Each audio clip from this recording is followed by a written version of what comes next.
Did you know that a simple miscommunication led to the deadliest mid-air collision in aviation history? Today, we unravel the tragic events of the 1996 Charkhi Dadri disaster. Dear friends, welcome to How Well You Know. On November 12, 1996, Saudi Arabian Airlines Flight 763, a Boeing 747, departed New Delhi's Indira Gandhi International Airport, bound for Dhahran, Saudi Arabia.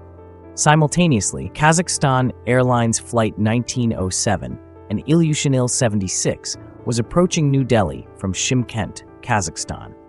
Both aircraft were on a collision course over the village of Charkhi Dadri in Haryana, India.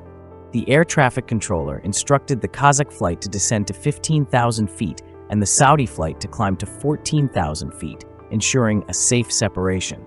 However, due to language barriers and misinterpretation, the Kazakh crew descended below their assigned altitude, bringing them directly into the path of the ascending Saudi jet. At approximately 6:40 p.m., the two aircraft collided mid-air.